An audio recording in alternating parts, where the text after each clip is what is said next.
MNT news network में आप सभी का स्वागत है। आप देख रहे हैं एमएनटी न्यूज नेटवर्क का यह प्राइम टाइम विचार विमर्श। और साथियों, प्राइम टाइम विचार विमर्श में रोज हम लाइव चर्चा करते हैं। मूल्यवासी बहुजन समाज से जुड़े हुए विभिन्न मुद्दों पर चर्चा हम करते हैं, चाहे सामाजिक, राजनीतिक, शैक्षिक, सभी जो मुद्दे हैं उनके ऊपर हम चर्चा करते हैं। संगठनात्मक पहलुओं पर भी चर्चा करते हैं। आपको पता है कि पिछले सप्ताह भर हमने यशकाई डीके खापड़े साहब के विचार, संगठन के बारे में उनके विचार, उनका जीवन संघर्ष, इस पर हमने चर्चा की। कार्यकर्ताओं की यादें भी हमने बटोरने की कोशिश की।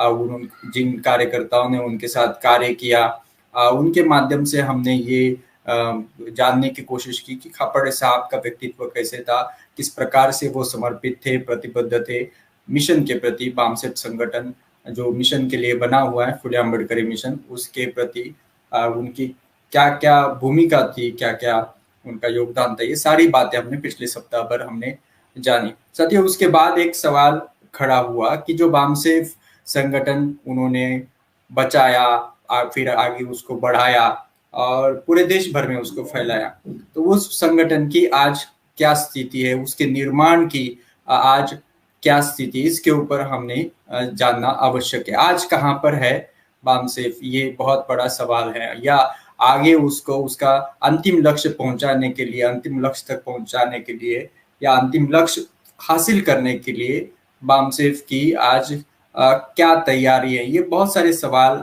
हमारे सामने हैं। इसको ध्यान में रखते हुए आज हम इसी मुद्दे को यहाँ पर चर्चा करने वाले हैं। विषय और आज के हमारे जो व्याख्याता हैं उनके बारे में बताने से पहले, जो साथी अभी हमारे साथ जुड़े हुए हैं फेसबुक पर, उनसे रिक्वेस्ट करेंगे इस वीडियो को शेयर कीजिए, अपने सभी मित्रों के साथ इसको शेयर कीजिए सर्वप्रथम, और उनको इस कार्यक्रम में जोड़िए।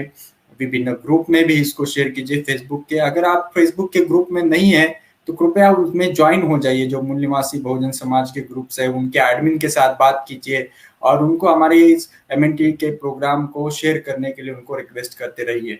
और यूट्यूब के भी साथ ही इस वीडियो की लिंक को व्हाट्सएप, टेलीग्राम, मैसेंजर, जो भी मैसेजिंग का ऐप इस्तेमाल करते हैं आप, वहां से अपने मित्रों तक आप शेयर कीजिए। आज के जो व्याख्याता है हमारे साथ, वो इस संगठन से जुड़े हुए हैं, उनके बारे में भी बताएंगे।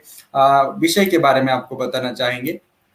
आज का विषय है यशकाई डीके खापड़े साहब की दृष्टि का बामसेफ निर्माण, बामसेफ का निर्माण। यशकाई डीके खापड़े साहब की दृष्टि का बामसेफ का निर्माण, इस विषय पर आज हम ये लाइव चर्चा करें। हमारे साथ आरएस राम सर हैं, राष्ट्रीय महासचिव हैं बामसेफ के।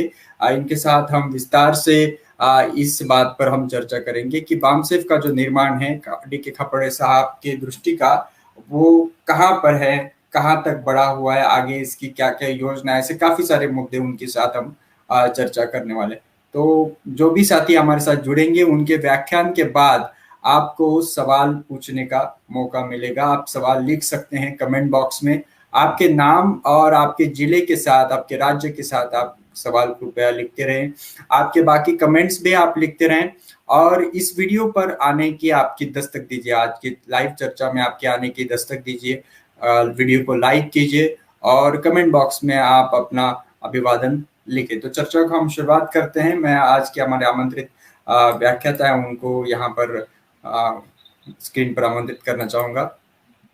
जी, बहुत बहुत स्वागत है रमाशंकर सर। जय भीम, जय मूल्यवासी आपको। और पिछले पूरे सप्ताह भर हमने यहाँ पर कार्यक्रम आयोजित किया था खापड़े साहब पर, तो हमें खुशी है कि आपके साथ अभी इसका जो अगला पड़ाव है इस विषय पर हम आपसे जानना चाहेंगे। पुनः एक बार आपका हमारे दर्शकों की ओर से बहुत बहुत स्वागत। जी, धन्यवाद प्रदीप जी। जय भीम, जय मूल्यवासी, जय संविधान। बहुत अच्छा कार्यक्रम हमने पिछले एक सप्ताह से यशकाई डीके खापड़े के संस्मरण, उनके साथ हमारे साथियों ने कैसे बामसेफ को बचाया, कैसे बामसेफ को जिंदा रखा, वह सारी बातें हमको सुनने में मिली। मैं भी खापड़े साहब के संपर्क में 1998 में जब मेरी पोस्टिंग बनारस में थी, उस दौरान मैं उनके संपर्क में आया था। जो है वो 1998 में वाराणसी आए थे खापड़े साहब और उन्होंने 2 विजिट किया था बनारस में।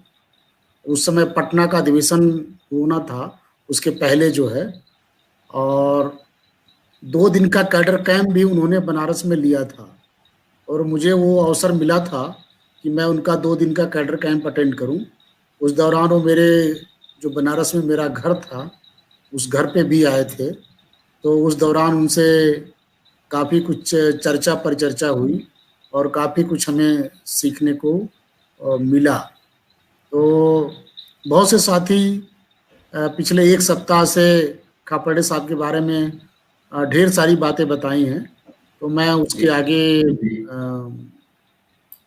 जो खापर्डे साहब से मैंने सीखा है या जो उनकी किताबों को पढ़ करके सीखा है, वो बात मैं 1 बाय 1 आपको शेयर करूंगा। जो तो मैंने कुछ स्लाइड बनाई है, आपसे अनुरोध है कि वो स्लाइड जो कृपया दिखाएं। जो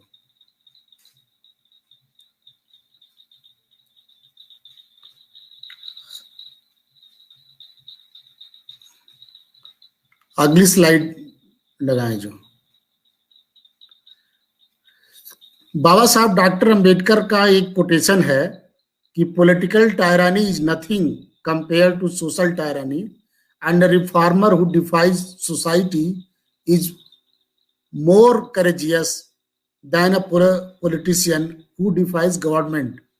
बाबा साहब डॉक्टर अंबेडकर कह रहे हैं कि जो राजनीतिक अत्याचार की तुलना में सामाजिक अत्याचार सामाजिक अत्याचार की तुलना में कुछ भी नहीं है, और एक समाज सुधारक जो सामाजिक अत्याचार को चुनौती देता है, वो राजनीतिक अत्याचार करने वाली सरकार को चुनौती देने वाले राजनीतिक से कहीं अधिक साहसी है। इसका मतलब कि जो पॉलिटिकली आप चैलेंज करते हैं और जो सोशली चैलेंज करते हैं, तो सोशल चैलेंज पेश करना ज्यादा डिफिकल्ट है। तो खापर्डे साहब ने अपना पूरा जीवन जो है सामाजिक आंदोलन को समर्पित किया, इसलिए जो है खापर्डे साहब का जो जीवन है वो हमारे लिए ज्यादा महत्वपूर्ण है। Next please. खापर्डे साहब का एक बहुत ही फेमस कोटेशन था कि ruling party changed but not the ruling caste, कि शासक पार्टी तो बदल जाती है लेकिन शासक जाति नहीं बदलती है। और हमें क्या करना है कि हमें शासक जाति में परिवर्तन करना है। हमें क्या करना है कि हमें मूल निवासी बहुजन समाज को रूलिंग क्लास बनाना। वी हैव टू मेक मूल निवासी Bahujan as a ruling class. अभी तक देश में जो होता आया है कि रूलिंग पार्टी चेंज हो गई है, लेकिन रूलिंग कास्ट जो ब्राह्मण बनिया पहले से रूलिंग कास्ट में थे, वो ब्राह्मण बनिया आज भी रूलिंग कास्ट में हैं। यद्यपि पार्टी बदल गई लेकिन रूलिंग कास्ट में चेंज नहीं हुआ। So our objective is to change the ruling caste, ruling class, and we have to make the Mool निवासी बहुजन Samaj as the ruling class of this country. This is our objective set by our forefather. दूसरा जो खापर्डे साहब ने उस समय बहुत ही महत्वपूर्ण बात बताई कि लोकतंत्र में वही समाज शासक बन सकता है जो अपनी मेजॉरिटी समाज में सिद्ध कर सकता है। इसी को बहुजनवाद भी बोलते हैं। आपको कम से कम ऐसी टर्मिनोलॉजी इस्तेमाल करना चाहिए, ऐसी शब्दावली का प्रयोग करना चाहिए जिन शब्दावली के माध्यम से आप जो है अपने को बहुजन सिद्ध कर पाए, अपने को देश का बहुसंख्यक सिद्ध कर पाए। सैद्धांतिक रूप से कम आप अपने को बहुसंख्यक सिद्ध कर पाए।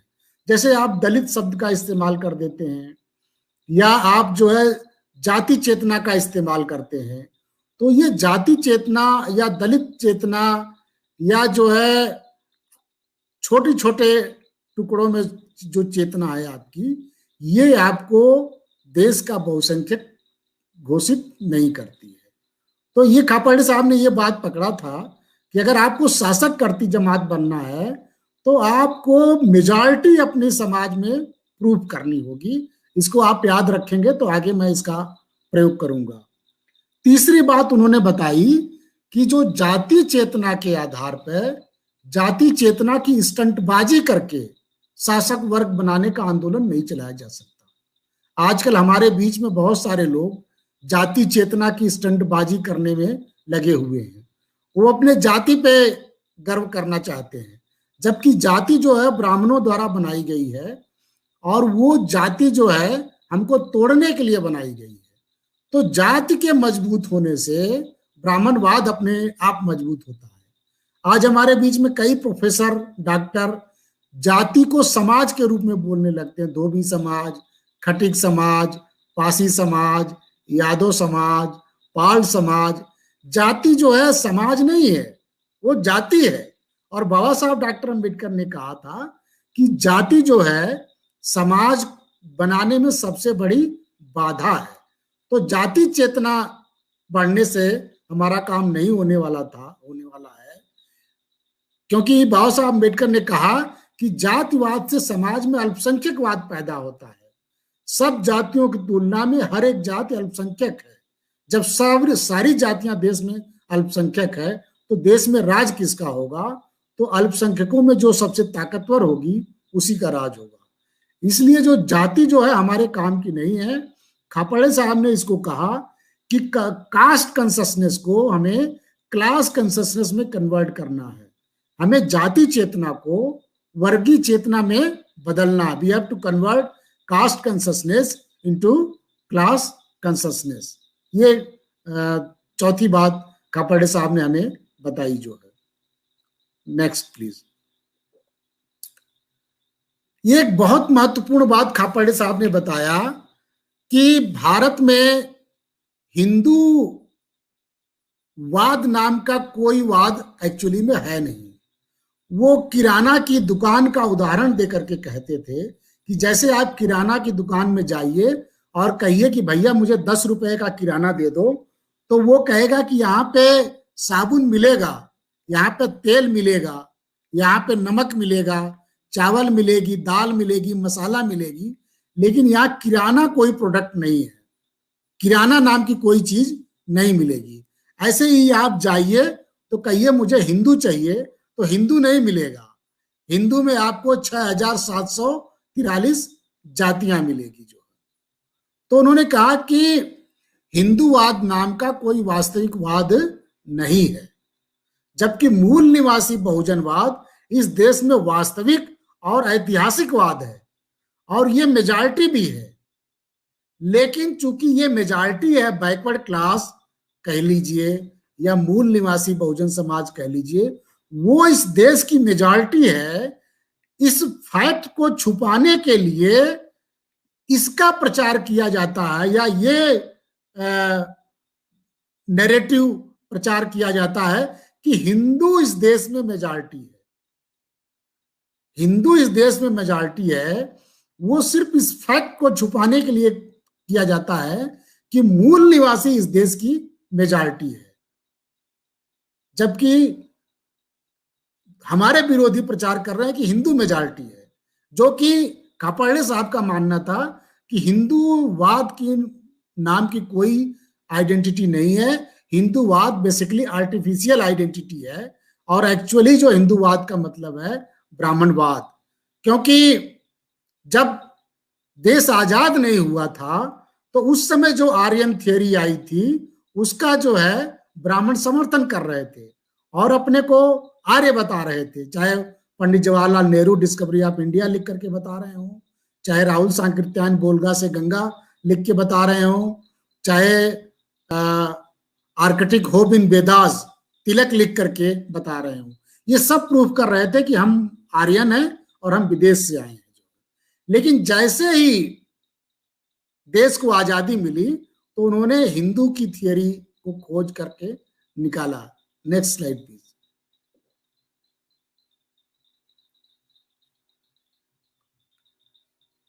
एक और बात उन्होंने खापर्डे साहब ने बहुत इंपॉर्टेंट बताई कि आरएसएस जो है मुस्लिमों के खिलाफ घृणा, हेट का माहौल पैदा करता रहता है। आरएसएस मुसलमानों के प्रति एक नफरत का माहौल पैदा कर रहा, नफरत फैलाता रहता है। ऐसा वो क्यों करता है?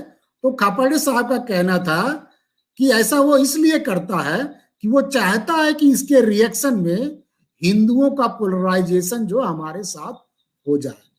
लेकिन आरएसएस का गठन कोई मुस्लिमों के विरोध में नहीं हुआ। आरएसएस का गठन, खापर्डे साहब का कहना था कि आरएसएस का गठन महाराष्ट्र की धरती पर इसलिए हुआ क्योंकि महाराष्ट्र की धरती पर फूले साहू अंबेडकर के माध्यम से एक गैर ब्राह्मण आंदोलन चल रहा था, और उस गैर ब्राह्मण को आंदोलन को काउंटर करने के लिए उन्होंने जो है महाराष्ट्र की धरती पर आरएसएस की स्थापना की। और जो ब्राह्मण, तिलक, सावरकर, नेहरू, गोलवरकर, ये जितने भी हैं जो कि आर्यन थियरी का सपोर्ट कर रहे थे, वो बाद में आर्यन थियरी के ऊपर साइलेंट हो गए और हिंदू की थियरी उन्होंने खोज के निकाला। क्योंकि उसके पहले जो है ब्राह्मण अपने को हिंदू नहीं बताते थे, अपने को ब्राह्मण बताते थे और ब्राह्मण की आइडेंटिटी पे काम करते थे। लेकिन इसके बाद उन्होंने हिंदू की आइडेंटिटी पे काम करना शुरू किया। नेक्स्ट।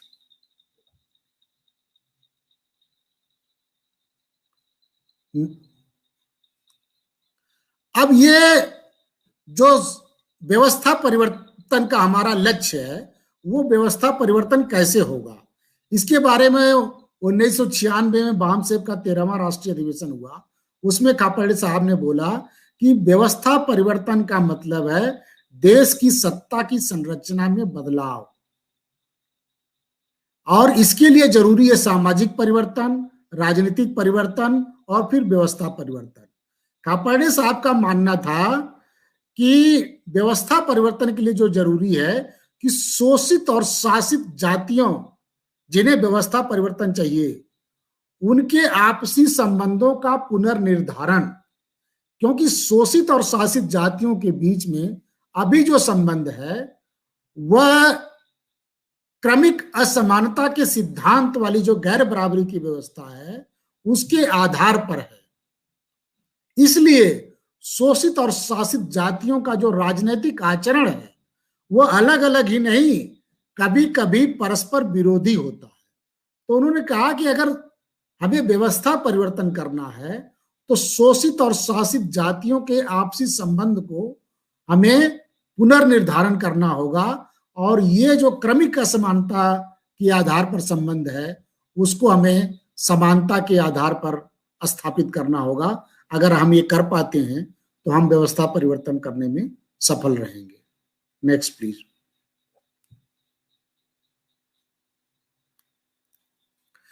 व्यवस्था परिवर्तन के लिए खापर्डे साहब ने 4 शर्तें निर्धारित की थी कि व्यवस्था परिवर्तन अगर हम चाहते हैं तो 4 शर्तें हैं। पहली शर्त उन्होंने बताया कि जिन शोषित और शासित जातियों को व्यवस्था परिवर्तन की जरूरत है उनका एक समान उद्देश्य होना चाहिए। मतलब शेड्यूल कास्ट, शेड्यूल ट्राइब और ओबीसी, इनका एक कॉमन ऑब्जेक्टिव होना चाहिए, अलग अलग उद्देश्य नहीं होना चाहिए।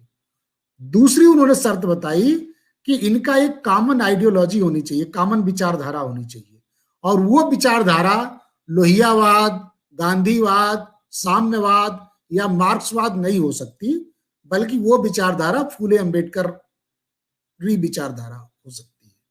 तीसरी शर्त उन्होंने बताई कि इन जातियों में ईमानदार लीडरशिप का निर्माण होना चाहिए, जो है मतलब ढेर सारी जो इनके बीच से हमें जा करके लीडरशिप का निर्माण करना पड़ेगा। और आखिरी शर्त है कि अनुसूचित जाति और ओबीसी का ध्रुवीकरण होना चाहिए, जो पोलराइजेशन होना चाहिए जो।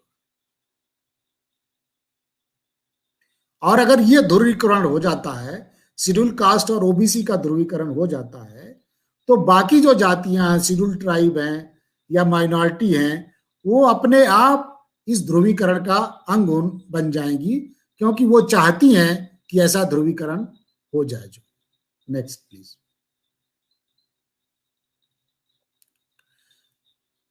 एक बहुत इंपॉर्टेंट बात खापर्डे साहब ने बताई कि बहुत से लोग जो बहुजनवाद की विचारधारा का प्रचार करते थे और बाद में वो जाकर के ब्राह्मणवाद से तालमेल कर लिया, ब्राह्मणवाद से समझौता कर लिया, तो खापर्डे साहब ने एक बात कहा कि आदमी को परखो, आदमी अच्छा लगता है, उसका विचार और व्यवहार अच्छा लगता है तो उसका डंट कर साथ दो। अगर आदमी बेईमान हो जाता है, उसका विचार और व्यवहार बेईमान हो जाते हैं, तो फिर आदमी का डटकर विरोध भी करो। मतलब आदमी को हर हालत में नहीं सपोर्ट करना चाहिए। हमारे यहाँ क्या है कि आदमी को लोग हर हालत में सपोर्ट करते हैं। हर हालत में सपोर्ट करना ठीक नहीं है। हाँ, अगर वो अच्छा है, अच्छा काम कर रहा है, तो आप उसका जमकर साथ दीजिए, लेकिन अगर वो गलत कर रहा है तो आप उसका विरोध भी कीजिए। जो है, यही बात बुद्ध ने भी बताई थी, no truth as a truth, सत्य को सत्य की तरह देखो और सत्य को सत्य की तरह जानो। जब तक सही है तब तक सही है, जितना सही है उतना सही है। जब गलत है तो गलत है, चाहे वो कोई भी हो, कितना भी बड़ा व्यक्ति हो, अगर गलत है तो गलत है। जो है, ये हमें फूले अम्बेडकराइट जो कार्यकर्ता हैं उन्हें ये समझना चाहिए। कार्यकर्ताओं के बारे में उन्होंने बोला कि कौन अच्छा कार्यकर्ता है, कौन कह सकता है कि ये ज्यादा फूले अम्बेडकरवादी है। तो उन्होंने कहा कोई भाषण देने से ही फूले अम्बेडकरवादी नहीं बन जाता है। फूले अम्बेडकरवादी बनने के लिए जरूरी है कि उसने फूले अम्बेडकरवादी आंदोलन में कितना सहयोग किया, कितने लोगों को इकट्ठा किया। क्यों कि केवल हमारे अम्बेडकरवादी बनने से हमारा आंदोलन चलने वाला नहीं है। यह आंदोलन तब चल पाएगा जब हम लोग हमारे साथ समाज के दूसरे लोगों को जोड़कर आंदोलन को चलाने के लिए उनका सहयोग और सहभाग लें। तो जो फूले अम्बेडकराइट मिशन को जो चलाता है, उसका प्रचार प्रसार करता है, उस मिशन के लिए दूसरे का सहयोग और सहभाग लेता है, वही वास्तव में फूले अम्बेडकरवादी कार्यकर्ता है। अन्यथा केवल कोई बहुत अच्छा भाषण देता है, कोई बहुत अच्छी किताब लिख देता है, तो उससे ही हमारा काम होने वाला नहीं है। हमारा काम तब होगा, क्योंकि केवल हम अम्बेडकरवादी, इससे काम नहीं चलेगा। जब तक हमारे दूसरे लोग अम्बेडकरवादी नहीं बनेंगे, जब तक हमारे दूसरे लोग फूले को नहीं मानेंगे, तब तक हमारा काम होने वाला नहीं है।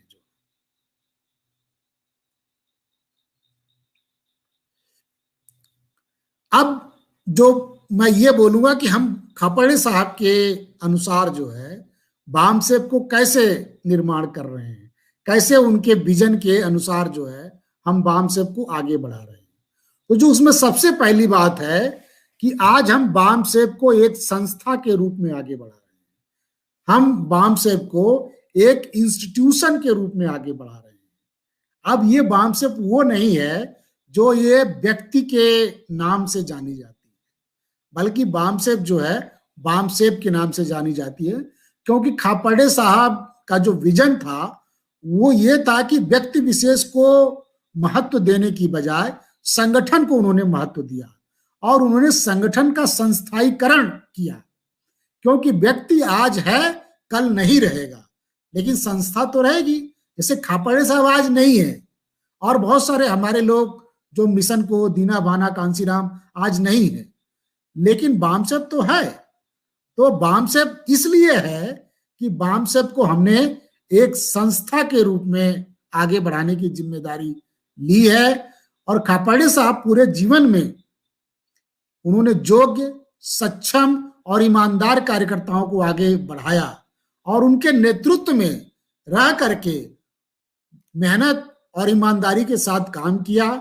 उन्होंने कभी ऐसा कोशिश नहीं किया कि बामसेब और उसके सहयोगी संगठन केवल मेरे नियंत्रण में ही चले, ऐसा कुत्सित प्रयास उन्होंने कभी नहीं किया। तो हमने खापर्डे साहब के इस विजन को समझा है। हम भी बामसेब में ईमानदार, मेहनती कार्यकर्ताओं को आगे बढ़ा रहे हैं, उन्हें अवसर दे रहे हैं और संगठन में व्यक्तिवाद के स्थान पे संस्थागत और सामूहिक नेतृत्व को हम जो है स्थापित करने में सफल हुए हैं। ये हम खापर्डे साहब के विजन के अनुसार बामसेब को निर्माण कर रहे हैं।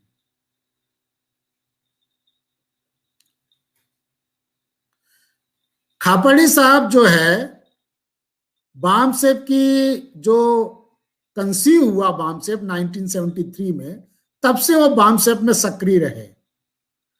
फिर 1987 के बाद भी वो बामसेब में सक्रिय रहे, लेकिन वो बामसेब का जो राष्ट्रीय अध्यक्ष है केवल 2 कार्यकाल के लिए, एक कार्यकाल के लिए 2 वर्ष के लिए रहे, और वो पीरियड है 1997 to 1999।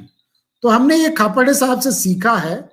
हमारे संगठन में भी बामसेब का जो राष्ट्रीय अध्यक्ष है उसे हम एक कार्यकाल देते हैं, एक टर्म देते हैं, और अनएवॉइडेबल सर्कमस्टेंसेस में ही जहां बहुत ही जरूरी हो जाता है हम उसे किसी को दूसरा टर्म देते हैं। अदरवाइज हम एक टर्म ही अपने संगठन में राष्ट्रीय अध्यक्ष को दे रहे हैं, और वो इसलिए कि हम नहीं चाहते हैं कि व्यक्ति विकसित हो, हम चाहते हैं संगठन को विकसित किया जाए। तो खापर्डे साहब के दृष्टिकोण को हम लोग आगे बढ़ा रहे हैं और योग्य और सक्षम कार्यकर्ताओं को प्रशिक्षण दे करके और उनको सुअवसर दे करके उनकी प्रतिभा का विकास हम कर रहे हैं, जिससे कि ढेर सारे, कहा जाता है कि the function of leader is to create more leader. Leader का फंक्शन है कि वो और लीडर पैदा करे। तो बामसेब इसमें विश्वास कर रही है और एक नहीं ढेर सारे लीडर, ढेर सारे नेतृत्वकर्ता बामसेब पैदा करने की कोशिश कर रही है as per vision of DK. Khaparde sir. Next, लोग खापर्डे साहब से जब पूछते थे कि बामसेब ने क्या किया है, तो खापर्डे साहब का उत्तर होता था कि to create a human resource who can think as per Phule Ambedkar ideology is itself a kind of revolution. कि ऐसा मानव संसाधन तैयार करना जो फुले अंबेडकर की विचारधारा के अनुरूप सोच सके। दिन प्रतिदिन की जो घटनाएं घट रही हैं उनकी व्याख्या फुले अंबेडकर की आइडियोलॉजी के अनुसार कर सके, तो ये अपने आप में रिवॉल्यूशन है। तो बामसेब यही कार्य अपने स्थापना से सफलतापूर्वक कर रही है, और आज बामसेब ने ढेर सारे ऐसे लोगों को तैयार किया है जो समाज जीवन में घटनाएं घट रही हैं उनकी व्याख्या फुले अंबेडकर आइडियोलॉजी के हिसाब से कर रहे हैं। हमने एमएनटी न्यूज नेटवर्क जो हमारा प्लेटफॉर्म है, इस पे भी प्रतिदिन जो है देश में घटने वाली जो घटनाएं हैं उस पे हमारे डिफरेंट जो बुद्धिजीवी हैं उनको बुला करके जो है पैनल डिस्कशन कराया जाता है, जिससे कि हम जो प्रतिदिन की घटनाएं हो रही हैं उसका जो है फुले अंबेडकर की आइडियोलॉजी से उसकी व्याख्या कर सके। क्योंकि जो टीवी चैनल है, जो मनु स्ट्रीम मीडिया है, उसमें ये व्याख्या जो है ब्राह्मणवादी ढंग से होती है। हम ये व्याख्या जो है फुले अंबेडकर की जो आइडियोलॉजी है उसकी जो अनुरूप जो है कर रहे हैं और दिन प्रतिदिन ये कर रहे हैं। तो बामसेब संगठन ने एक बहुत महत्वपूर्ण काम किया देश में पिछले 40 वर्षों से, कि इसने जो देश में जितनी भी घटनाएं घट रही थी उसमें राष्ट्रीय अधिवेशन लगा करके, जिला अधिवेशन लगा करके, और जो है स्टेट कन्वेंशन लगा करके, मूल निवासी मेला लगा करके, वर्कशॉप लगा करके, सेमिनार लगा करके, जो भी समाज जीवन में घटनाएं घट रही हैं उन घटनाओं का फुले अंबेडकरी आइडियोलॉजी से क्या उसका व्याख्या है वो करने में सफल हुई है, और अपने कार्यकर्ताओं को उन्होंने जो है प्रबोधन किया है और देश का प्रबोधन किया है। उसके कारण देश की जो सोचने का ढंग है उसमें एक बदलाव आया है और बामसेब इसमें सफल हुई है। यही खापर्डे साहब चाहते थे कि बामसेब को हमेशा समाज जीवन में प्रबोधन का काम करना चाहिए, और बामसेब उस दिशा में सफल हुई है। दूसरा, बामसेब ने जो है, जो बाबा साहब डॉक्टर अंबेडकर ने आगरा में बोला था कि मुझे पढ़े लिखे लोगों ने धोखा दिया, तो वो चाहते थे जो पढ़े लिखे लोगों से कि पढ़े लोग लिखे लोग आगे आए और समाज की समस्याओं को टेकअप करें। तो बामसेब संगठन ने पढ़े लिखे लोगों को प्लेटफॉर्म दिया है कि वो समाज के साथ जुड़ सकें और समाज को पे बैक टू सोसाइटी कर सकें। तो BAMCEF has given a platform to all the educated class, employee, professional, doctor, engineer, advocate, to pay back to society, and they are doing in this regard कि वो पे बैक टू सोसाइटी कर रहे हैं वामसेप के माध्यम से। जो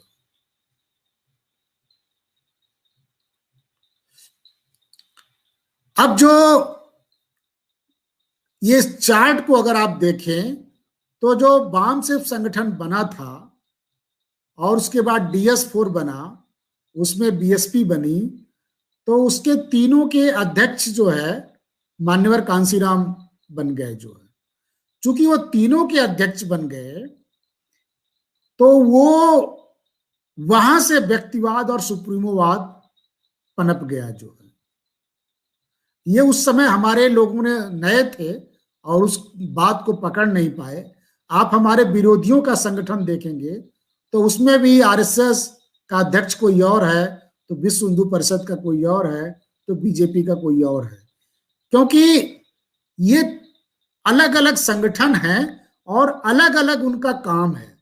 एक ही व्यक्ति अगर 2 संगठनों का अध्यक्ष बन जाता है या 3 संगठनों का अध्यक्ष बन जाता है तो ये संभव नहीं है कि एक व्यक्ति जो है ढेर सारे संगठनों को लीड कर पाए, क्योंकि सबकी रोल एंड रिस्पॉन्सिबिलिटी अलग है।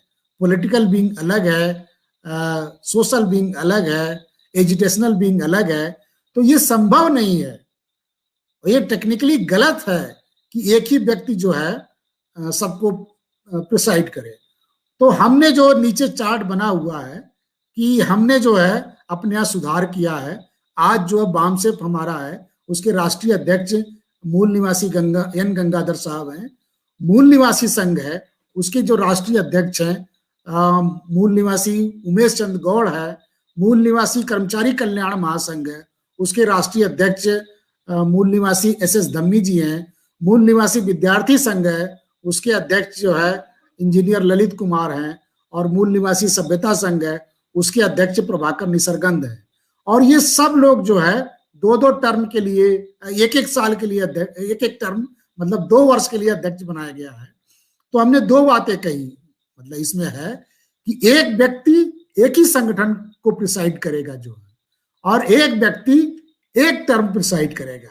ये दोनों बातें हमने अपने संगठन में इनकॉर्पोरेट की है, which is as per vision of honourable D K Khaparde. और आज देश में बहुत सारे ऐसे संगठन चला रहे हैं जिसमें लोग जो है जो पुराना पैटर्न है उसको फॉलो कर रहे हैं कि एक ही व्यक्ति जो है उसमें सभी जितने विंग है, जितने संगठन बनाया है उसका खुद अध्यक्ष बन जाता है, पता नहीं कितने विंग बना लेता है, which is practically not possible and which is technically also wrong. क्योंकि एक आदमी जो एजुकेशनल विंग का है अध्यक्ष है वो जो है कर्मचारियों के विंग का अध्यक्ष नहीं हो सकता, क्योंकि वो नॉन एजुकेशनल है। तो वो कमी को हमने दूर किया है और इस तरह से हम अपने संगठन में लोकतांत्रिकरण और संस्थाईकरण करने में सफल हुए हैं। जो पहले सुप्रीमोवाद था उसको हमने खत्म कर दिया है और उसकी जगह democratisation and institutionalisation of the organisation, इसकी तरफ हम काफी अपना कदम आगे ले गए हैं। नेक्स्ट, खापर्डे साहब जब अपना आंदोलन स्टार्ट किए, अपना जो कैरियर स्टार्ट किए सोशल मूवमेंट में, उस समय महाराष्ट्र में आरपीआई की धूम मची हुई थी।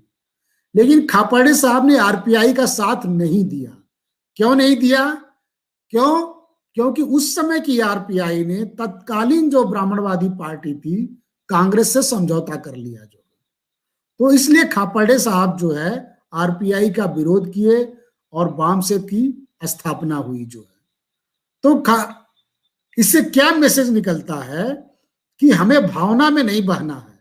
अगर कोई गलत कर रहा है तो हमें उसका विरोध करना है, ऐसा मैसेज हमें खापर्डे साहब से निकलता है।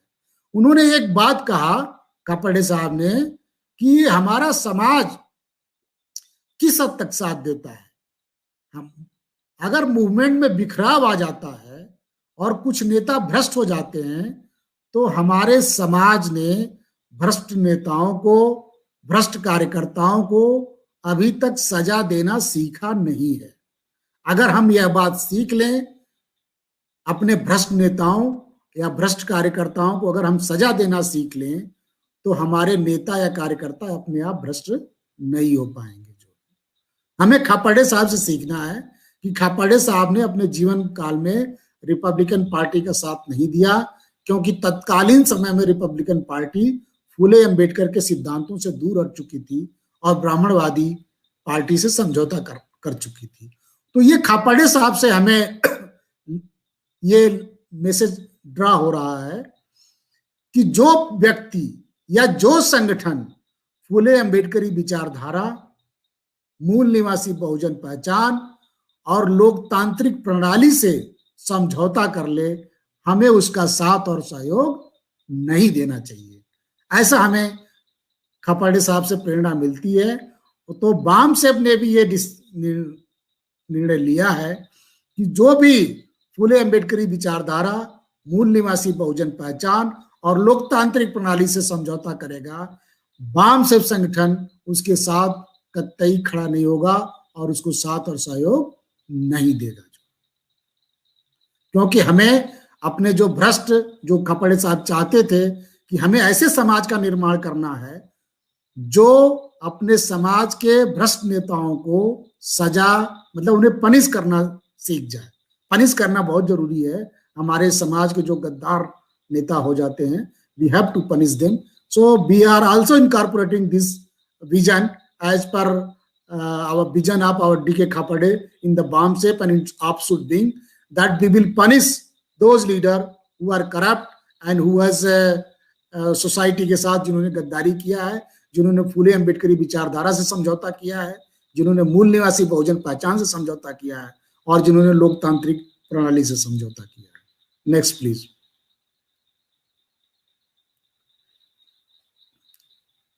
जो मैं पहले भी बता चुका था कि खापर्डे साहब ने यह बात कहा था कि लोकतंत्र में वही समाज शासक बन सकता है जो अपनी मेजॉरिटी समाज में सिद्ध कर सकता है, और इसी को बहुजनवाद कहते हैं।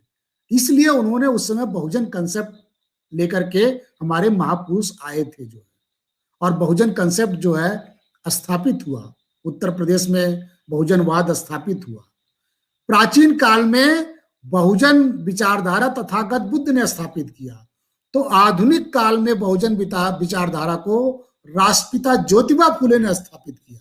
राष्ट्रपिता ज्योतिबा फूले ने शूद्र और अतिशूद्र को आपस में भाई बताया, इस देश का मूल निवासी बताया। तो सेठ जी और भट्ट जी के बारे में कहा कि ये विदेश से आए हैं और ईरान से आए हैं। तो राष्ट्रपिता ज्योतिबा फूले ने दो काम किया। एक जो है बहुजनवाद की विचारधारा को फैलाया कि शूद्र और अतिशूद्र इस देश के मूल निवासी हैं, भाई हैं, बहुजन हैं, और सेठ जी और भट्ट जी विदेश से आए हैं, ईरान से आए हैं। तो एक तरह से उन्होंने न केवल बहुजन विचारधारा को फैलाया, बल्कि उन्होंने दोस्त और दुश्मन की पहचान भी कराई। उन्होंने ये बताया कि मूल निवासी बहुजन इस देश में वास्तविक और ऐतिहासिक रूप से मेजॉरिटी है, तो जो मेजॉरिटी है उसी की हुकूमत होनी चाहिए। और इस बात को छुपाने के लिए कि मूल निवासी बहुजन इस देश का वास्तविक मेजॉरिटी है, हमारे विरोधियों द्वारा यह प्रचार किया गया कि हिंदू मेजॉरिटी है। उसके बारे में मैं पहले ही बता चुका हूं। तो हमारी तरफ से क्या आइडेंटिटी होनी चाहिए? अब हमारे बीच में कुछ लोग सर्वजन की आइडेंटिटी लेके चल रहे हैं, लेकिन सर्वजन आइडेंटिटी में क्या कमी है? सर्वजन आइडेंटिटी में यह कमी है कि वो समरसता की आइडेंटिटी है, वह यथास्थितिवाद की आइडेंटिटी है, स्टेटस को की आइडेंटिटी है। यानी जैसा समाज है एज इट इज बना रहे, उसमें कोई सोशल चेंज, कोई मोबिलिटी, कोई मोबिलाइजेशन उसमें ना हो। तो ये हमारे अगेंस्ट है। सर्वजन की जो आइडेंटिटी है, that is not as per Phule Ambedkar ideology, and we should not support the Sarvajan identity, and we cannot empower by the Sarvajan identity, and no social change can take place by the Sarvajan identity। ये हमारे विरोधियों की चाल है। तो हमें सर्वजन identity में नहीं फंसना है, पहली बात।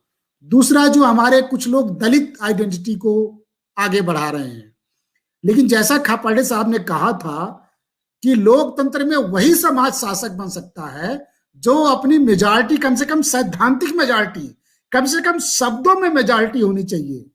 लेकिन दलित जो शब्द है वो केवल शेड्यूल कास्ट को रिप्रेजेंट करता है, और शेड्यूल कास्ट की जनसंख्या ऑल इंडिया में 15% है, तो शेड्यूल कास्ट कभी भी मेजॉरिटी नहीं हो सकता। और इसलिए दलित पहचान पे हम इस देश में कभी भी शासक करती जमात नहीं बन सकते। इसलिए हमें दलित पहचान को छोड़ना चाहिए, जो हमें नहीं इस पहचान को आगे बढ़ाना चाहिए। तीसरा, जो आज अपने अपने कोई ग्रेट चमार बोल रहा है, कोई ग्रेट पासी बोल रहा है, कोई ग्रेट भंगी बोल रहा है, तो खापर्डे साहब ने इस बात को कहा कि जाति चेतना की स्टंटबाजी करने से सामाजिक परिवर्तन का आंदोलन नहीं चलाया जा सकता। जाति चेतना, जाति चूंकि हमारे विरोधियों ने बनाई है, तो जाति की स्टंटबाजी करके हम जो है मेजॉरिटी प्रूफ नहीं कर सकते। अब कुछ लोग जो है धर्म के आधार पे काम कर रहे हैं कि चलो सारे मुसलमानों को इकट्ठा कर लेते हैं, लेकिन सारे मुसलमानों को इकट्ठा करने के बावजूद भी आप मेजॉरिटी नहीं बन सकते। और इसका उल्टा होगा, आप अगर धार्मिक ध्रुवीकरण कराएंगे तो दूसरे लोग भी धार्मिक ध्रुवीकरण कराएंगे और उस दिशा में और आप हमारे जो विरोधी हैं उनका फायदा करेंगे। तो जो खापर्डे साहब ने कहा कि लोकतंत्र में वही समाज शासक बन सकता है जो अपनी मेजॉरिटी समाज में सिद्ध कर सकता है। तो बाम सेफ ने यह डिसीजन लिया कि हम मूल निवासी आइडेंटिटी, मूल निवासी बहुजन आइडेंटिटी को आगे बढ़ाएंगे। एससी, एसटी, ओबीसी और इनसे कन्वर्टेड माइनॉरिटी, ये सब इस देश के मूल निवासी हैं और ये संख्या में बहुजन है। तो बाम सेफ मूल निवासी बहुजन आइडेंटिटी को आगे बढ़ा रहा है। देश में बना सकती है, क्योंकि वही समाज शासक बन सकता है तो अपनी जाति सिद्ध कर सकता है। तो मैंने ये बताने की कोशिश किया कि सर्वजन हमारा नुकसान हो रहा है, दलित आइडेंटिटी से हमारा नुकसान हो रहा है, अपनी अपनी कास्ट की आइडेंटिटी बढ़ाने से हमारा नुकसान हो रहा है, रिलीजन के केवल आइडेंटिटी से भी हमारा नुकसान हो रहा है। लेकिन मूल निवासी आइडेंटिटी को अगर हम मानते हैं तो इससे हमारा फायदा होगा और हम शासक जमात कर बन सकते हैं। तो as per vision of DK Khaparde हम लोग मूल निवासी बहुजन आइडेंटिटी को आगे बढ़ा रहे हैं। Next please. बाम सेफ संगठन जो है एससी, एसटी और ओबीसी के सामाजिक ध्रुवीकरण के लिए काम कर रहा है। आप देखे होंगे उत्तर प्रदेश में सपा बसपा का तालमेल हुआ, ध्रुवीकरण और तालमेल में बहुत अंतर है। खापर्डे साहब का यह मानना था कि जो राजनीतिक सत्ता के लिए तालमेल होता है वह राजनीतिक सत्ता के लिए ही टूट जाता है। आप देखेंगे उत्तर प्रदेश उदाहरण है, 2 बार शेड्यूल कास्ट और ओबीसी में तालमेल हुआ, लेकिन दोनों बार जिस पर्पज के लिए तालमेल हुआ, तालमेल किस के लिए हुआ? राजनीतिक सत्ता के लिए। लेकिन तालमेल टूटा क्यों? राजनीतिक सत्ता के कारण ही टूट गया। तो खापर्डे साहब ने यह कहा कि भाई राजनीतिक सत्ता के लिए तालमेल करने की बजाय, क्योंकि राजनीतिक सत्ता के लिए तालमेल जब आप करते हैं तो 2 व्यक्तियों का, 2 पार्टियों का तालमेल होता है। उन्होंने कहा नहीं, समाज का ध्रुवीकरण होना चाहिए।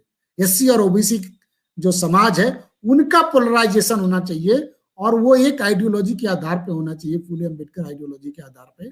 तो बाम सेफ उसके लिए समर्पित है और उसके लिए काम कर रही है कि हम कैसे एससी, एसटी, ओबीसी का फूले अंबेडकर आइडियोलॉजी, मूल निवासी बहुजन पहचान और लोकतांत्रिक प्रणाली के आधार पे हम उनका ध्रुवीकरण करा सकेंगे।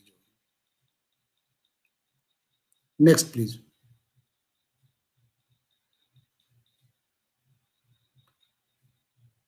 बाबा साहब डॉक्टर अंबेडकर ने कहा था, जाओ अपने घर की दीवारों पर लिख दो कि हमें शासक करता जमात बनना, हमें रूलिंग क्लास बनना है। ऐसा बाबा साहब डॉक्टर अंबेडकर ने कहा था। अब इस कथन को आजकल लोग तोड़ मरोड़ करके काम कर रहे हैं जो है, और अपने को फूले और अंबेडकर का अनुयायी भी कर रहे हैं, बता रहे हैं कि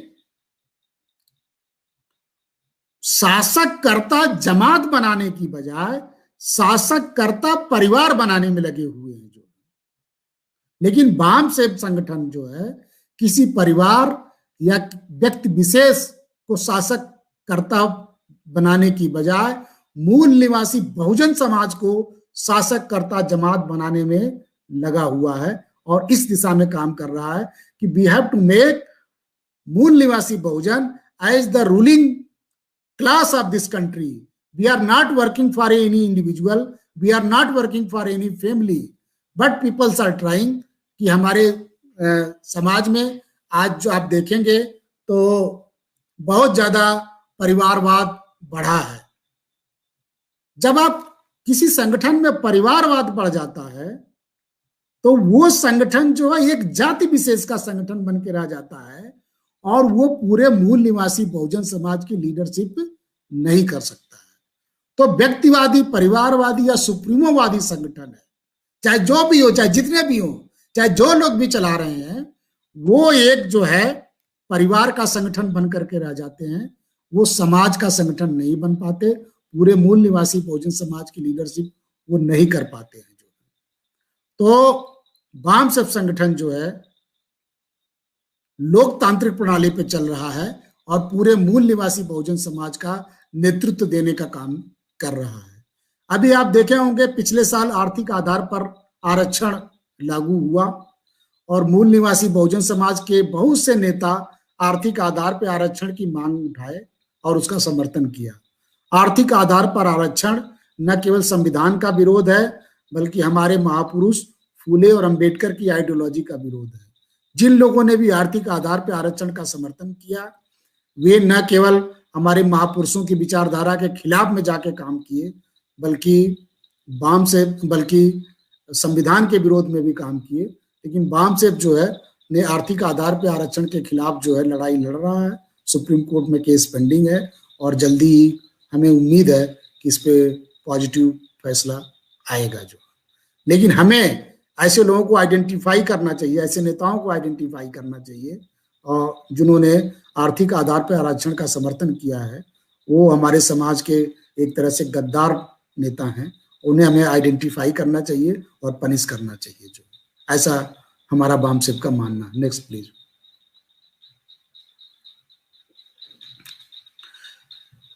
ब्राह्मणवाद को परास्त करने की सामर्थ्य केवल फूले अंबेडकरी विचारधारा में है. फूले अंबेडकरी विचारधारा का प्रचार प्रसार करके स्थापित करने वाले कार्यकर्ताओं में 3 बातें होनी चाहिए. ऐसा खापर्डे साहब मानते थे कि उनके अंदर बुद्धि होनी चाहिए, योग्यता होनी चाहिए, जिससे कि वो दोस्त और दुश्मन की पहचान कर सकें. जो उनके अंदर ईमानदारी होनी चाहिए. अगर आदमी के पास बुद्धि है लेकिन ईमानदारी नहीं है तो वो आदमी कभी भी बेईमान हो सकता है. तो हमें ऐसे आदमी का समर्थन नहीं करना चाहिए. और तीसरा जो है सबसे जो महत्वपूर्ण है कि उसके सामाजिक प्रतिबद्धता होनी चाहिए. कितनी सामाजिक प्रतिबद्धता है, अपने लक्ष्य के प्रति वो प्रतिबद्ध है कि नहीं, समाज के प्रति प्रतिबद्ध नहीं है कि नहीं है, ये 3 बातें जरूरी है. Next please.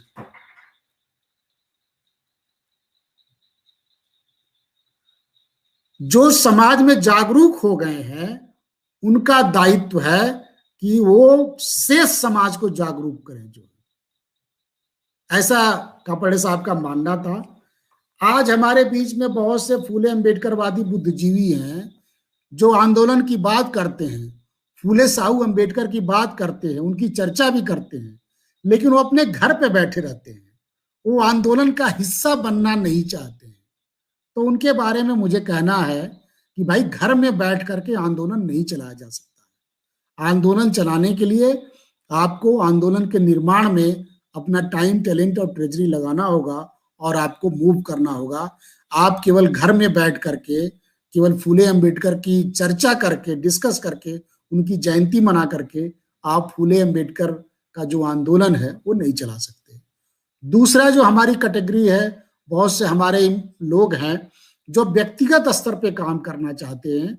उनका ज्यादा ऑब्जेक्टिव होता है कि अपनी इमेज को चमकाना, अपने को कैसे हाईलाइट कर दिया जाए, अपने को कैसे मतलब चमका दिया जाए. और ऐसे लोग थोड़ा चमकने के बाद जो है किसी न किसी जगह वो बिक जाते हैं. तो मैं ऐसे लोगों से अनुरोध करना चाहता हूं आज के कार्यक्रम के माध्यम से कि भाई अगर आप चाहते हैं कि समाज में परिवर्तन आए, आप चाहते हैं कि हमारे जो फोर फादर है उनके मिशन को हम आगे बढ़ाएं, तो मैं ऐसे लोगों से अनुरोध करता हूं कि वो सक्रिय रूप से संगठन से जुड़े और संस्थागत तरीके से थोड़ा भी सहयोग करें, तो संस्थागत तरीके से काम करें तो ज्यादा जुड़ करके हम अपने महापुरुषों के मिशन को आगे बढ़ा सकते हैं। क्योंकि बामसेफ संगठन जो है फुले अम्बेडकरी का विचारधारा का प्रचार कर रहा है, साथ ही साथ समाज को वो समझदार बना रहा है, जिससे कि समाज ईमानदार और बेईमान लोगों का पहचान कर सके, दोस्त और दुश्मन की पहचान कर सके। इस दिशा में बामसेफ काम कर रहा है। Next please. अब जो बामसेफ संगठन है ये बड़ा इंपॉर्टेंट है, उसमें डिसीजन मेकिंग प्रोसेस क्या है। तो बामसेफ संगठन में डिसीजन मेकिंग प्रोसेस है कि बामसेफ संगठन की एक जनरल बॉडी है, 200 लोगों की जनरल बॉडी है, जो कि हाईएस्ट फोरम है डिसीजन मेकिंग का।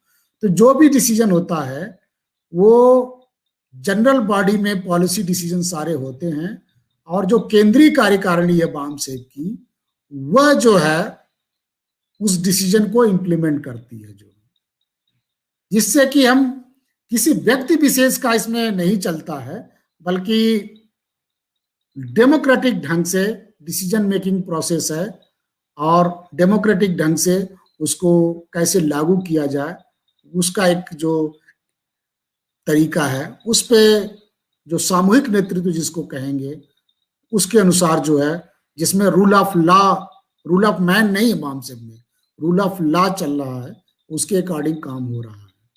अब जो बामसेफ ढेर सारे ऑफशूट विंग बन गए हैं, तो ऑफशूट विंग में कैसे कोऑपरेशन और कोऑर्डिनेशन हो, इसके लिए बामसेफ ने एक हाउस ऑफ रिप्रेजेंटेटिव का निर्माण किया गया है नेशनल लेवल पे, जिसमें सारे जो बामसेफ की ऑफशूट विंग है उसके स्टेट प्रेसिडेंट और सीईसी मेंबर उसके हाउस ऑफ रिप्रेजेंटेटिव के मेंबर हैं, और हाउस ऑफ रिप्रेजेंटेटिव की मीटिंग साल में 2 बार हो रही है, और वहां पर जो कोऑपरेशन कोऑर्डिनेशन से लेके कैसे आंदोलन को आगे बढ़ाना है, इस पे विचार विमर्श करके और कैसे सब लोग मिल करके आगे बढ़ें, उस पे डिसीजन हो रहा है। और स्टेट लेवल पे और डिस्ट्रिक्ट लेवल पे भी जो डिफरेंट ऑफशूट विंग है, उनके जो है कोऑपरेशन और कोऑर्डिनेशन की मीटिंग जो है रेगुलरली हो रही है, जिससे कि सब लोग मिल करके संगठन के निर्माण में आगे बढ़ सकें। Next please. अब जो हमारे लाइक माइंडेड डिफरेंट ऑर्गेनाइजेशन और भी चल रहे हैं, सब लोगों का आता रहता है कि उनसे आप संवाद स्थापित करिए, उनसे बातचीत करिए। तो हमारा अपना ये है कि अगर कोई फुले अम्बेडकरी आइडियोलॉजी में विश्वास रखता है, मूल निवासी बहुजन पहचान में विश्वास रखता है, और लोकतांत्रिक प्रणाली में विश्वास रखता है, अगर इन 3 सिद्धांतों में विश्वास है, तो दूसरे सारे मतभेद हम बातचीत से उससे हल कर सकते हैं और उससे संवाद स्थापित कर सकते हैं। चाहे कोई भी संगठन है, हमें उनसे बातचीत करने में कोई गुरेज नहीं है, किसी व्यक्ति से बातचीत करने में कोई गुरेज नहीं है। बस वो है कि वो फुले अम्बेडकर की आइडियोलॉजी से हम कंप्रोमाइज नहीं कर सकते, उसे फुले अम्बेडकर आइडियोलॉजी में विश्वास होना चाहिए, मूल निवासी बहुजन पहचान में विश्वास होना चाहिए, और लोकतांत्रिक प्रणाली में विश्वास होना चाहिए। अगर कोई इंडिविजुअल है, कोई ग्रुप है, तो हम उससे बातचीत कर सकते हैं। तो मुझे जो कहना था मैंने अपनी बात कह दी। अगर किसी का सवाल होगा तो मैं थोड़ी देर में उसका उत्तर देने की कोशिश करूंगा। प्रदीप जी। जी बहुत बहुत धन्यवाद सर। एक प्रेजेंटेशन के जरिए कार्यकर्ताओं का एक छोटा सा प्रशिक्षण ही हो गया। बहुत ही महत्वपूर्ण और गंभीर मुद्दे के ऊपर आपने जो हमें बताया विस्तार से। सभी जो दर्शक हैं, खास करके जो बामसेफ के साथ जुड़े भी नहीं होंगे, उनको भी आज एक काफी सारी जानकारी मिली है, और शायद मोटिवेशन मिलेगा इससे कि वो भी इस संस्थागत नेतृत्व में कार्य करें। मैं सभी दर्शकों से और कार्यकर्ताओं से रिक्वेस्ट करना चाहूंगा कि आज के विषय पर जो आपके सवाल हैं, कृपया कमेंट बॉक्स में अभी आप लिखना शुरू करें, क्योंकि जो पहले जिन साथियों ने कमेंट्स लिखे हैं वो हम इकट्ठा नहीं कर पाए। तो अगर तुरंत आपके कोई सवाल है तो कृपया आप कमेंट बॉक्स में उसको लिखिए आज के विषय पर कि बामसेफ के निर्माण के बारे में।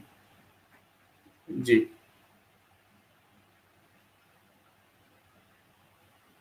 एक शिवराज जी है, उन्होंने एक कमेंट लिखा है सर, सवाल के रूप में नहीं है।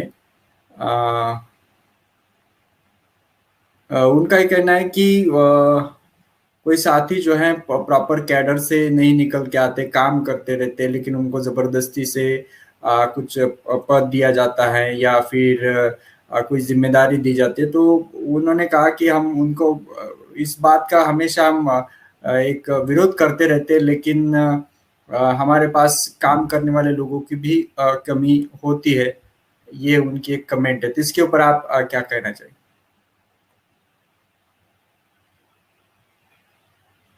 कोई भी कार्यकर्ता हमें मिलता है तो उसको ट्रेनिंग दे करके हम उसके नॉलेज लेवल को बढ़ा सकते हैं। जो क्योंकि कोई भी ऐसा माना जाता है, कापड़े साहब का ऐसा मानना था कि कार्यकर्ता ईमानदार होना चाहिए, मेहनती होना चाहिए, नॉलेज नहीं होना कोई बड़ी बात नहीं है। हम उसे नॉलेज प्रोवाइड कर सकते हैं। आप जानते हो कि हमारे यहाँ 1 दिवसीय पाठ्यक्रम है, 2 दिवसीय पाठ्यक्रम है और 5 दिवसीय पाठ्यक्रम है।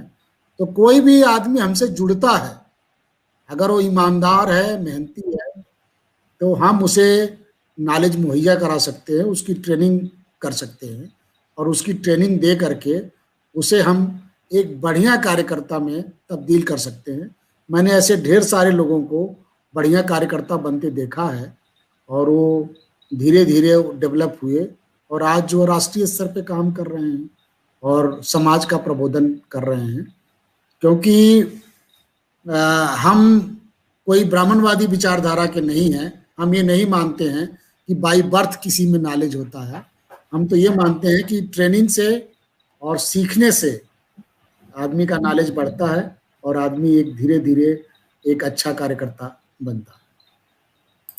जी, सुनील कुमार शिंदे जी है, उन्होंने एक सवाल लिखा हुआ है। हालांकि ये उनका ऑब्जर्वेशन भी हो सकता है, क्योंकि वर्तमान में कुछ लोग बामसेफ के नाम से संगठन चलाते हुए देखते हैं, बामसेफ का नाम इस्तेमाल कर रहे हैं। उसमें से मेश्राम की बामसेफ कौन सी है, ऐसा उन्होंने एक सवाल पूछा हुआ। इसका उत्तर तो मैंने पहले ही दे दिया है। अगर उन्होंने ठीक से स्लाइड देखा होगा कि जो खापर्डे साहब जो है बामसेफ में काम किए और खापर्डे साहब सिर्फ एक टर्म अध्यक्ष रहे और केवल 2 वर्ष के लिए अध्यक्ष रहे। 1997 से लेके 1999 तक उन्होंने अहमदाबाद के अधिवेशन को प्रिसाइड किया और जो है पटना के अधिवेशन को प्रिसाइड किया।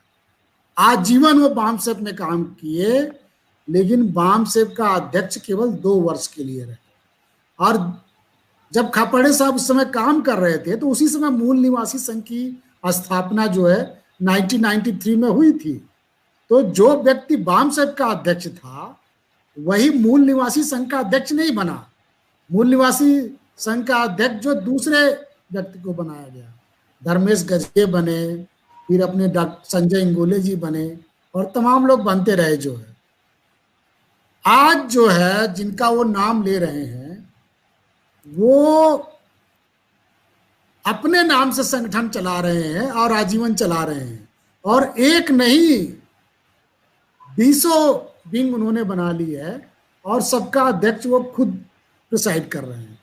तो ऐसे हमारे समाज के लोग डेमोक्रेटिक कैरेक्टर के नहीं हैं, ये सुप्रीमोवादी लोग हैं और सुप्रीमोवादी लोग शैतान होते हैं। इनके चक्कर में हमें नहीं पड़ना चाहिए। और जैसा खापर्डे साहब का मानना था कि हमें इंस्टीट्यूशन को डेवलप करना चाहिए, खापर्डे साहब ने अपना पूरा जीवन जो है समर्पित कर दिया कि वो कार्यकर्ता की तरह संगठन में रहे और उन्होंने जो है ढेर सारे लोगों को अधीन में काम किया। आज हमारे बीच में ढेर सारे ऐसे लोग हैं जो किसी दूसरे के अधीन काम नहीं करना चाहते। That is not as per vision of DK Khaparde. आप देखेंगे तो डीके खापर्डे ढेर सारे लोगों के अध्यक्षता में काम किया और वही जो है बामसेफ का कैडर है। उन्होंने कभी ऐसा नहीं प्रयास किया कि सारे संगठन मेरे अधीन काम करें, ऐसा प्रयास खापर्डे साहब ने नहीं किया। तो हमें खापर्डे साहब से ही ये प्रेरणा मिलती है कि ऐसे लोगों का हम भी, जो डेमोक्रेटिक कैरेक्टर के नहीं हैं, जो सुप्रीमोवादी कैरेक्टर के हैं, ऐसे लोग जो है कभी भी जो है रोल मॉडल हमारे नहीं बन सकते। तो मुझे लगता है कि ऐसे लोग जो है हमारे समाज का समय बर्बाद कर रहे हैं।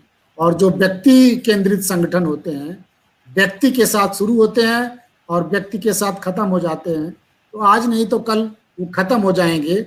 और जो संस्थागत नेतृत्व रहता है, संस्था में व्यक्ति आते रहते हैं, जाते रहते हैं और संस्था जो है चलती रहती है। ये हमें सीखना चाहिए और इसी आधार पर हमें काम करना। जी, नरेंद्र गोस्वामी जी हैं, वो पूछ रहे, कार्यकर्ता हैं आंदोलन के, वो पूछ रहे हैं कि संगठनात्मक नेतृत्व का स्वीकार करने के लिए जो है चरित्र निर्माण एक आवश्यकता क्यों है, चरित्र निर्माण की आवश्यकता क्यों है, ऐसा वो पूछ रहे हैं। नहीं, करेक्टर तो बाबा साहब अम्बेडकर भी मानते थे, बुद्ध भी मानते थे। इसीलिए बुद्ध ने प्रज्ञा, सील और समाधि, 3 जो शब्द उसमें कहा, तो बाबा साहब भी मानते थे कि character is more important than knowledge. ये बात मैंने, खपाड़े साहब ने भी ये बात मैंने अभी डिस्कस भी किया था कि जो कार्यकर्ता है उसमें 3 क्वालिटी होनी चाहिए। वो बुद्धिमान होना चाहिए, दूसरा वो ईमानदार होना चाहिए, और तीसरा उसमें सामाजिक प्रतिबद्धता होनी चाहिए। जो है, अगर कोई बुद्धिमान है लेकिन ईमानदार नहीं है तो वो बेईमान हो सकता है। जैसे उन्होंने बहुत से लोगों का नाम लिया, तो बहुत से हमारे समाज में इंटेलिजेंट लोग हैं, but they are not, society के प्रति वो ईमानदार नहीं है। जो तो ऐसे लोग हमारे किसी काम में नहीं आ सकते। इसलिए जो वो चरित्र की बात कर रहे हैं, कैरेक्टर बहुत ही इम्पॉर्टेंट है। और जिनका कुछ दिन पहले वो किसी ने नाम लिया था, उनका चरित्र के बारे में सब लोग जानते हैं कैसा उनका चरित्र है। सो मैं इनसे सहमत हूँ कि बाम सेब के जो कैडर हैं उनमें कैरेक्टर बिल्डिंग के लिए भी ट्रेनिंग प्रोग्राम हम लोग लगाएंगे कि कैसे चरित्र, वैसे हमारे कार्यकर्ताओं का चरित्र बहुत अच्छा है, लेकिन उस चरित्र को और कैसे मतलब बेहतर किया जाए, ये मतलब इस दिशा में हम लोग काम करेंगे। जी सर, आपने SC ST OBC के ध्रुवीकरण की बात की। हमारे एक साथी हैं, वो पूछ रहे हैं कि OBC को संगठित करना, जागरूक करना एक बड़ा चैलेंज है, तो क्या कैसे उसको संगठित किया जाए, कैसे उसको फील्ड में क्या क्या किया जाए, सब वो सवाल पूछ रहे हैं। हाँ, मतलब ये बात उन्होंने सही कहा कि OBC को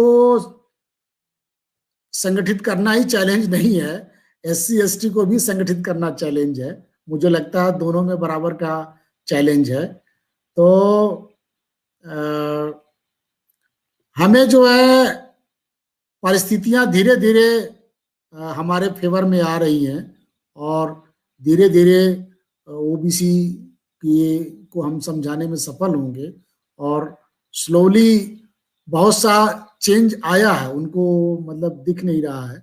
बहुत सी बातें मैं इस प्लेटफॉर्म पे बता नहीं सकता कि आप देखेंगे कि हम ही नहीं काम कर रहे हैं, हमारे विरोधी भी काम कर रहे हैं। आप 90 का दशक देखिए तो इंडियन पॉलिटिक्स में केवल ब्राह्मण लोग मुख्यमंत्री होते थे और वही लोग प्रधानमंत्री होते थे। लेकिन जब हमने OBC के जागरूकता का काम किया, OBC के बारे में काम किया, OBC में जब जागरूकता आई तो हमारे विरोधियों ने भी OBC को महत्व देना शुरू किया। उन्होंने भी OBC को अपने साथ जोड़ना शुरू किया जो है, और उन्होंने भी OBC को मुख्यमंत्री बनाना शुरू किया, OBC को प्राइम मिनिस्टर बनाना शुरू किया। तो उससे OBC का फायदा हुआ। लेकिन अभी जो है ये 3 फेज है। 3 फेज कैसे मैं कहता हूं कि पहले जो है ब्राह्मण लोग इस सत्ता में होते थे और उन्हीं की विचारधारा और उन्हीं के लोग और उन्हीं का एजेंडा पूरा करते थे।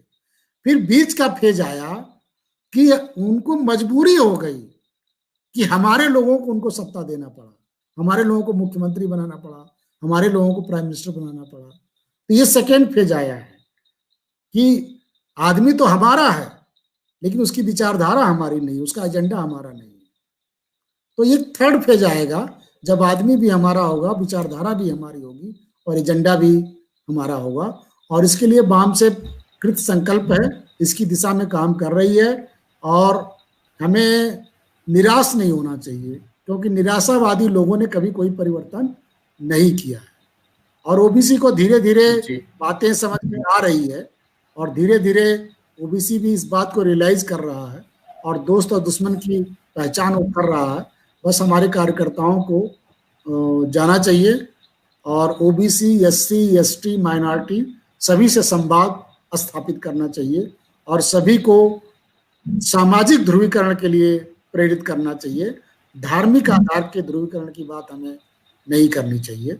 हमें सोशल इश्यूज हैं जो हमारे, उनके आधार पे उठा करके ध्रुवीकरण की बात करनी चाहिए। जी, एक सवाल सर बार बार उठाया जाता है, शायद वो अज्ञानता से वश हो या किसी भी कारणवश हो, वो बामसेफ की जो अभी तक का आउटकम पूछते हैं, आज बामसेफ ने क्या किया या बामसेफ की आज की उपलब्धि क्या है, ऐसा पूछते रहते हैं। बलदेव सिंह जी हैं, सुधार डिस्ट्रिक्ट लुधियाना पंजाब से, उन्होंने भी इसी प्रकार का सवाल पूछा हुआ है कि बामसेफ का क्या आज तक का क्या आउटकम है टिल। तो वो मैंने बताया ना, बामसेफ का आउटकम यही है कि उसने जो फूले अंबेडकर की आइडियोलॉजी को जिंदा रखा है। अगर बामसेफ संगठन नहीं होता तो देश में जो फूले अंबेडकर की आइडियोलॉजी दफन हो गई होती।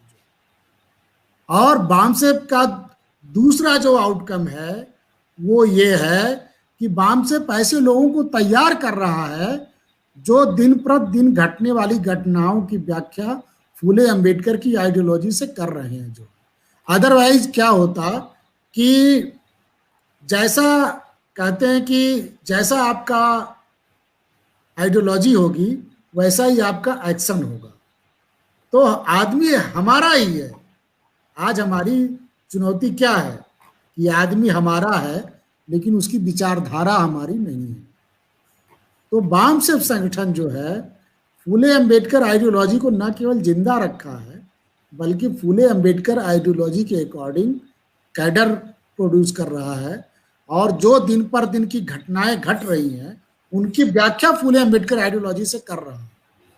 तो उसकी रिएक्शन में बामसेफ जो है पॉलिटिकल ऑर्गेनाइजेशन नहीं है, तो बामसेफ का अचीवमेंट आप मेजर नहीं कर सकते कि BAMCEF is not a political organisation कि आप कह देंगे कि हमारी पिछले समय इतनी सीटें आई थी अब इतनी सीटें आ गई। ये आप इस फॉर्म में आप उसको मेजरमेंट नहीं कर सकते। लेकिन बामसेफ जो है प्रेशर पॉलिटिक्स करता है। बामसेफ जो है पॉलिटिकल एक्टिविटीज में पार्टिसिपेट नहीं करता है, लेकिन क्या मुद्दा होना चाहिए समाज का ये बामसेफ तय करता है। और इसके कारण मंडल कमीशन देश में लागू हुआ, देश में ओबीसी को रिजर्वेशन मिला, देश में 90 के दशक में जो है सामाजिक परिवर्तन का एक मुहिम चली।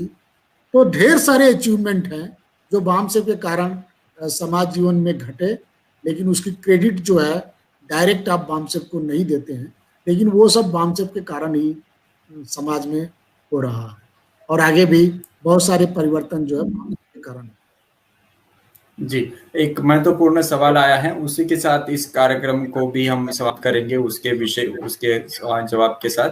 अरुण कुमार जी पूछ रहे हैं कि जो संगठन में आपने लोकतांत्रिक ये सिद्धांत बताया, तो इस लोकतांत्रिक शब्द का क्या अभिप्राय है बामसेफ के दृष्टिकोण से, ऐसा वो पूछ रहे संगठनात्मक दृष्टिकोण में।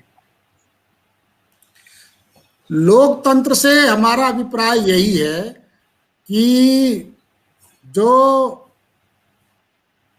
लोग चाहते हैं, मेजॉरिटी जो चाहता है, सिस्टम जो चाहता है, इंडिविजुअल के चाहने से नहीं चलेगा। जो जिसको लोकतंत्र का मतलब है कि रूल ऑफ लॉ और हम सामूहिक नेतृत्व, रूल ऑफ लॉ और सामूहिक नेतृत्व, किसी व्यक्ति और संस्था का नेतृत्व।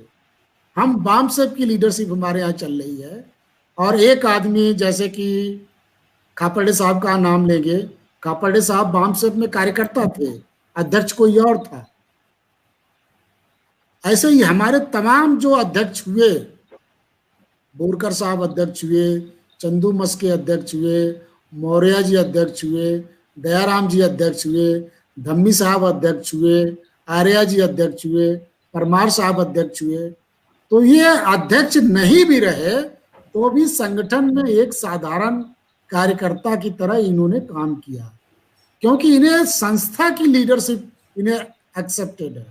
और जहां डिसीजन मेकिंग मैंने बताया कि जनरल बॉडी है, जनरल बॉडी हमारा हाईएस्ट डिसीजन मेकिंग फोरम है, और वहां जो है हमारा एनुअल अकाउंट से पेश होता है, एनुअल अकाउंट पास होता है, पिछले साल की गतिविधि क्या हुई वो बताई जाती है, उस पर चर्चा पर चर्चा होती है।